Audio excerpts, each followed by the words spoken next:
உங்க வீட்டுல குலதெய்வம் எங்கே வாசம் செய்யும் அப்படிங்கறத பத்தி நாம பார்க்கலாம். உங்களுடைய நிலைவாசல்ல குலதெய்வம் தங்கும் அப்படிங்கிற ஒரு சாஸ்திர கருத்துகள் இருக்கு. இந்த நிலைவாசலை நன்றாக சுத்தம் செய்து நன்றாக நெய் தடவி துடைத்து அதற்கு மஞ்சள் குங்குமம் இட்டு பூ வைக்க வேண்டும். வலது பக்கம் இடது பக்கம் 2 பக்கமும் நறுமணம் மாறாத பூக்கள் இருக்க வேண்டும். தினம் தினம் இதனை நீங்கள் செய்ய வேண்டும். ஏன் அப்படின்னா நம்ம குலதெய்வம் அங்கதான் இருக்கு அப்படின்னு நாம நினைக்கும் பொழுது உண்மை அது. ஏன்னா வீட்டுக்குள்ளே தாராளமாக அமர்ந்து கொள்ள மாட்டார்கள். பல்வேறு தருணங்கள் பல்வேறு விஷயங்கள் வீட்டுக்குள்ளே நடக்கும். அதனால அவங்க நிலைவாசல்ல இருப்பாங்க. அமாவாசை பொழுதுல வீட்டுக்குள்ள வருவாங்க.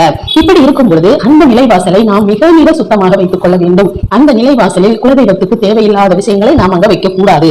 நிலை மாலை என்பது அடிக்கடி நீங்கள் நிலைவாசலுக்கு சாத்த வேண்டும் அப்படின்னு நாம சொல்றது இதனாலதான். நிலைவாசல் என்பது ரொம்ப ரொம்ப முக்கியம் என்றும் அங்கே குலதெய்வம் தங்கும் என்றும் அந்த வாசலை நாம் எப்படி வைத்துக் கொள்ள வேண்டும் என்றும் இப்ப நம்ம பார்த்தோம். சரி, இப்போ குலதெய்வத்தை நீங்கள் நன்றாக அவர்களின் ஆசி உங்களுக்கு கிடைக்க வேண்டும் என்றால் நீங்க என்ன செய்யணும்? குலதெய்வத்திற்கு மட்டும் நீங்கள் இழுப்பை எண்ணெயில் விளக்கேற்றலாம்.